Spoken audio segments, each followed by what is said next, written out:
पौराणिक युग में शांतनु नामक एक सिद्ध साधु थे। इनकी पत्नी भी एक सिद्ध धर्मपरायण नारी थी। कहानी उस समय की है जब शांतनु और उसकी पत्नी बहुत वृद्ध हो चुके थे और उनकी आंखों की रोशनी भी चली गई थी।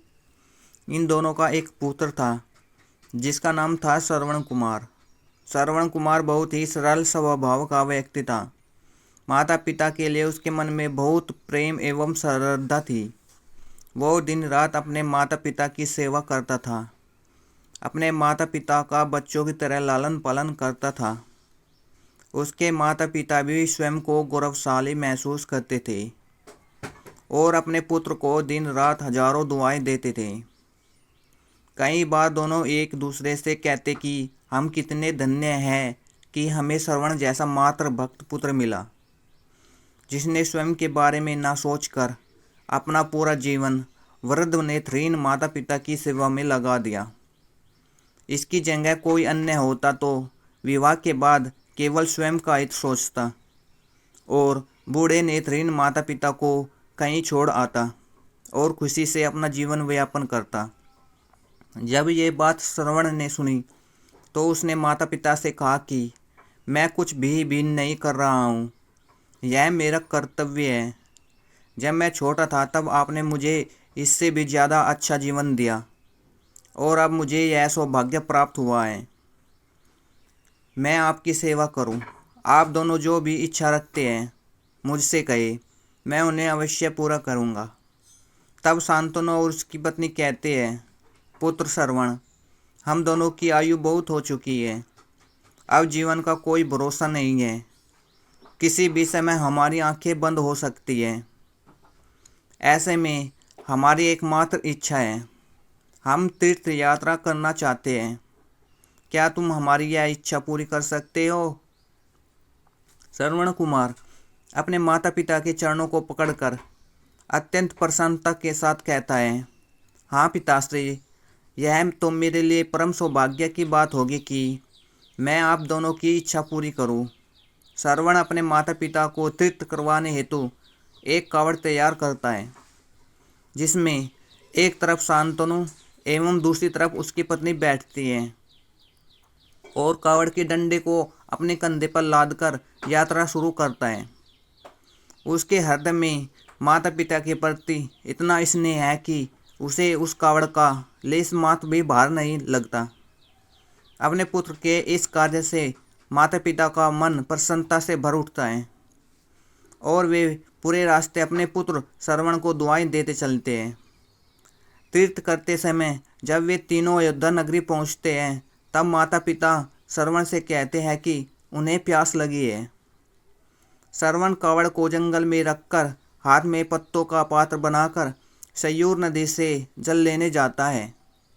उसी समय उस वन में अयोध्या के राजा दशरथ आखेट पर निकलते हैं और उस घने वन में वह हिरण को शिकार बनाने के लिए उसके पीछा कर रहे थे।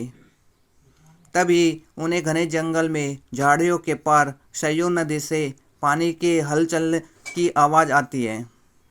उस हलचल को हिरण के पानी पीने की आवाज़ समझकर महाराज दशरथ शिकार के उद्देश्य से तीर चला देते हैं और उस तीर से श्रवण कुमार के हृदय को आघात पहुंचता है, जिससे उसके मुंह से पीड़ा भरी आवाज़ निकलती है, जिसे सुन दशरथ स्तब्ध रह जाते हैं और उन्हें अनहोनी का एहसास होता है और वे भागकर सयूर नदी के तट पर पहुंचते हैं, जहां वे अपने तीर को श्रवण के हृदय में लगा देख भयभीत हो जाते हैं और उन्हें अपनी भूल का एहसास होता है।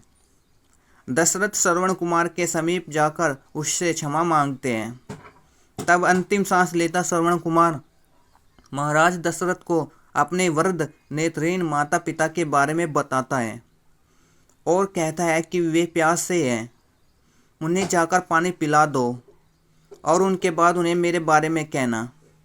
और इतना कहकर श्रवण कुमार मृत्यु को प्राप्त हो जाता है। भारी हृदय के साथ महाराज दशरथ श्रवण के माता पिता के पास पहुंचते हैं और उन्हें पानी पिलाते हैं। माता पिता आश्चर्य से पूछते हैं, उनका पुत्र कहाँ है? वे भले ही नेत्रहीन हो पर वे दोनों अपने पुत्र को आहट से ही समझ लेते थे। माता पिता के प्रश्नों को सुन महाराज दशरथ उनके चरणों में गिर जाते हैं और बीती घटना को विस्तार से कहते हैं। पुत्र की मृत्यु की खबर सुनकर माता पिता रोने लगते हैं और दशरथ से उन्हें अपने पुत्र के पास ले जाने को कहते हैं। महाराज दशरथ कावड़ उठाकर दोनों माता पिता को श्रवण के शरीर के पास ले जाते हैं। माता पिता बहुत जोर जोर से विलाप करने लगते हैं।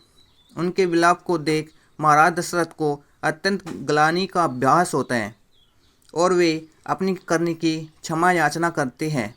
लेकिन दुखी पिता शांतनु महाराज दशरथ को श्राप देते हैं कि जिस तरह मैं शांतनु पुत्र वियोग में मरूंगा उसी प्रकार तुम भी पुत्र वियोग में मरोगे। इतना कहकर दोनों माता पिता अपने शरीर को त्याग मृत्यु को प्राप्त हो जाते हैं।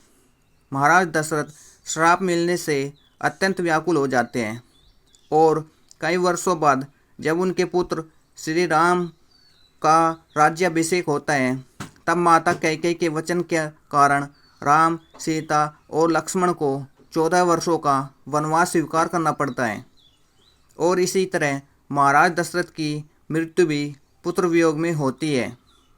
अपने अंतिम दिनों में उन्हें शांतनु के कहे शब्द याद आते हैं और वे राम के वियोग में अपना शरीर त्याग देते हैं। हमें यह कहानी यही शिक्षा देती है कि बिना लक्ष्य को देखे उसे भेदना कई बार आपको गलती का पात्र बना देता है और आप ना चाहते हुए भी दूसरों के दुख का कारण बन जाते हैं। यदि दोस्तों यह कहानी आपको पसंद आई हो तो प्लीज़ चैनल को सब्सक्राइब कर दीजिए और लाइक कर दीजिए। धन्यवाद।